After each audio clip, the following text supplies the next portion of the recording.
With the New York Rangers bringing in a new coaching regime, the New York Islanders in need of a new GM, and the New Jersey Devils dealing with a laundry list of injuries, we're liable to see a lot of turnover on those rosters this offseason. So today we're going to take a look at 10 players on those teams who might benefit from a change of scenery. Hey everybody, welcome into Clearing the Benches, your one-stop shop for hockey content. If you go ahead and hit your subscribe button, you'll be sure to be in on all of our future videos. Well, when we look at these three teams, there is already changes happening. When we look at the New York Rangers, they just announced that they are bringing in Mike Sullivan as their head coach, and word on the street is that John Tortorella will also be coming in as an associate coach.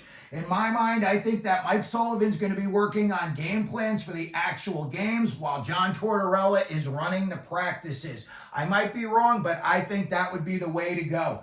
When I look at guys who might be moving on from this team, I think mostly it's going to be performance rated, but I also think there's a couple of guys getting up there in age and they are starting to prove that maybe it is time for them to move on.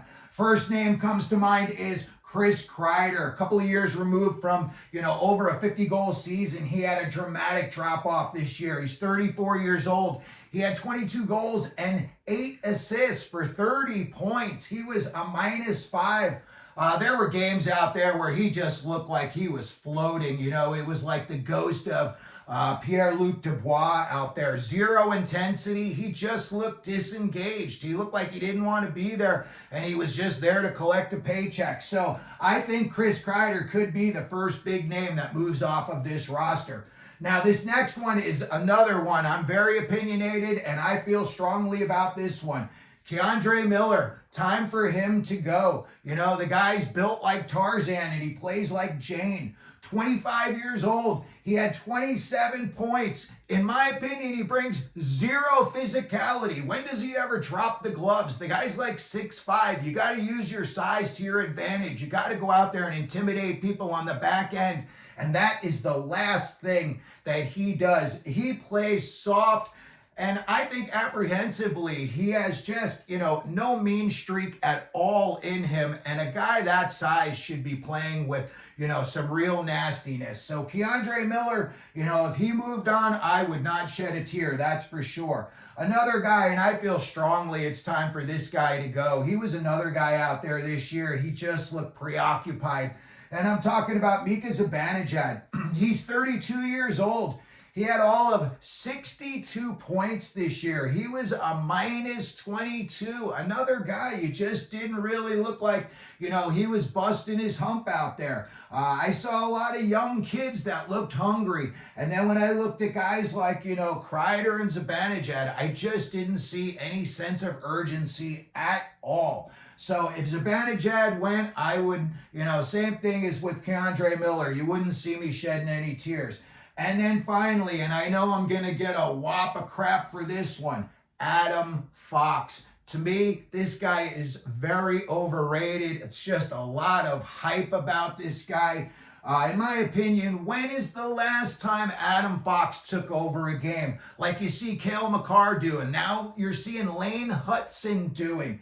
When I look at Adam Fox this year, he was 9th in defensive scoring in the NHL. 30 points behind Cale Makar.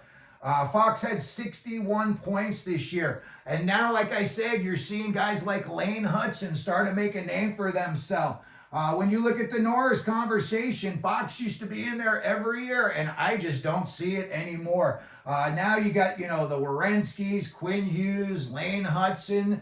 I just look at them and, I look at Fox and I think, this year he got outscored by Lane Hutson on Montreal. And that's just something with all the weapons the Rangers have, that should never have happened. So if the Rangers were to move on from Adam Fox, I would hope they would get a good haul for him. But I would say, good riddance. Next up, the New Jersey Devils. And this will not be a popular opinion either. Jack Hughes. The guy is smaller than I am. I'm 5'7", 190, and I would play a way more physical game than he does.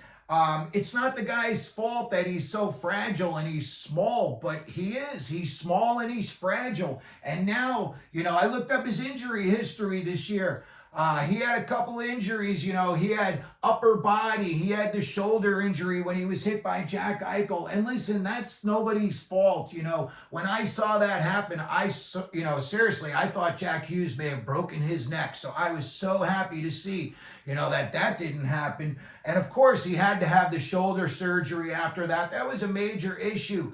But when I look at teams that go far in the playoffs, yeah, you've got some smaller guys out there. But for the most part, when you get to the playoffs, it's when the big boys and the physicality take over.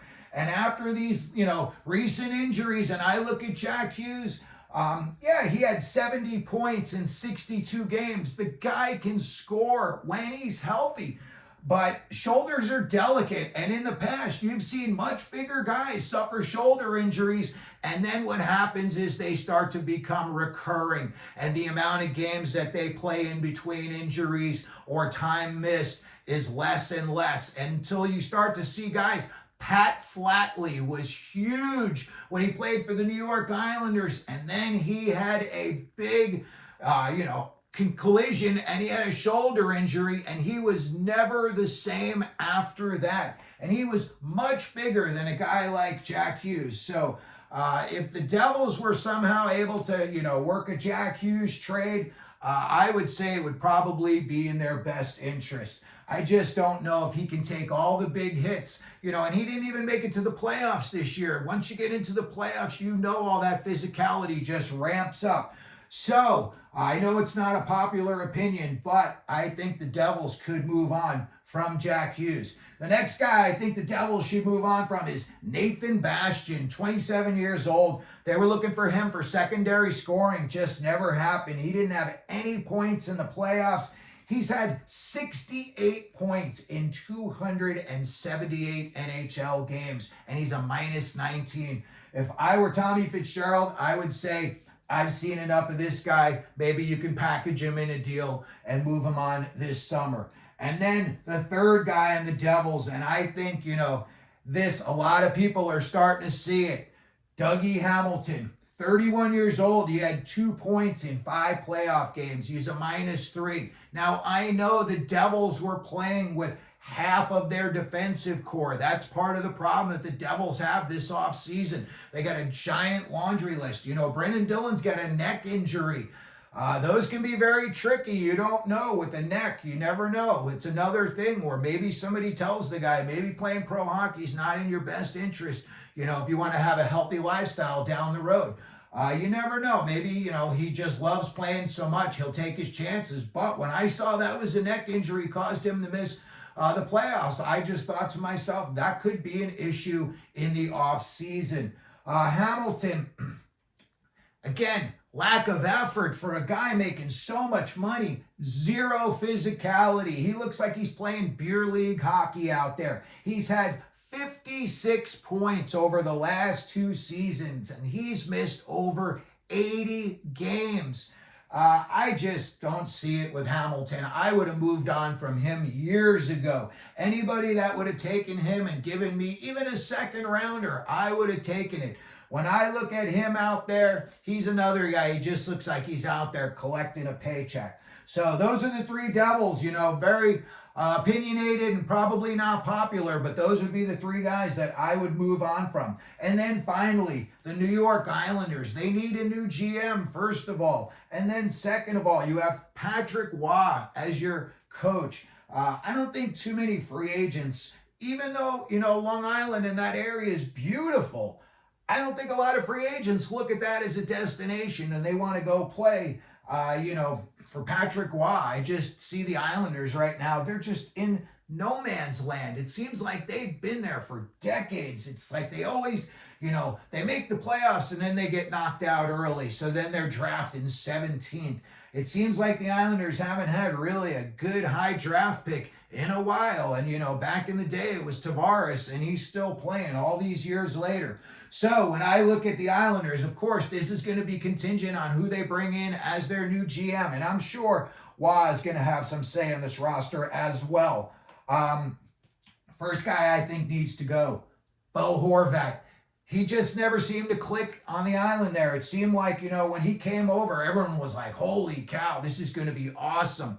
And I thought him and Barzell and the lineup that they had at the time when they bought him in, I really thought he was going to be lights out. And he's kind of in middle of the road. This year, he only had 57 points. He was a -4.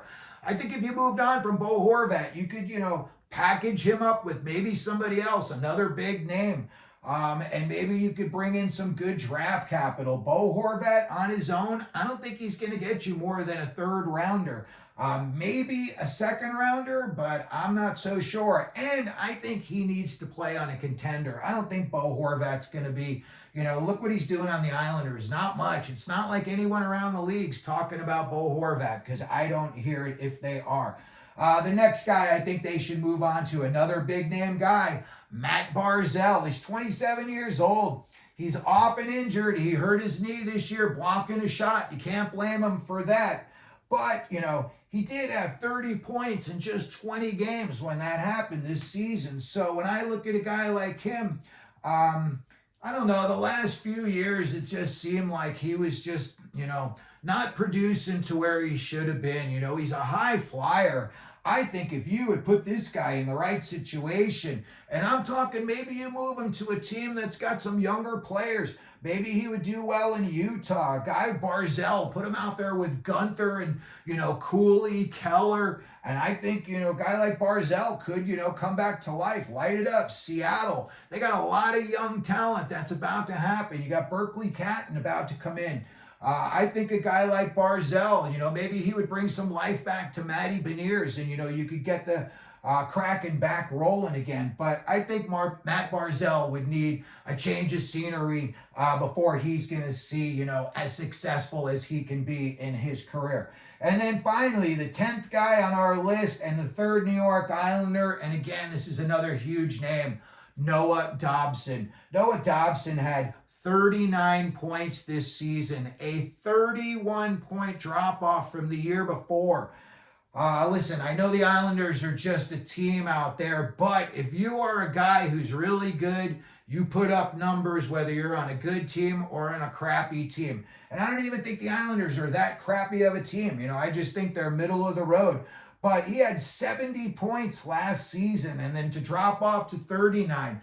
Maybe, a trade to a team like Anaheim. They got a lot of young talent out there. Maybe that would bring him back to life.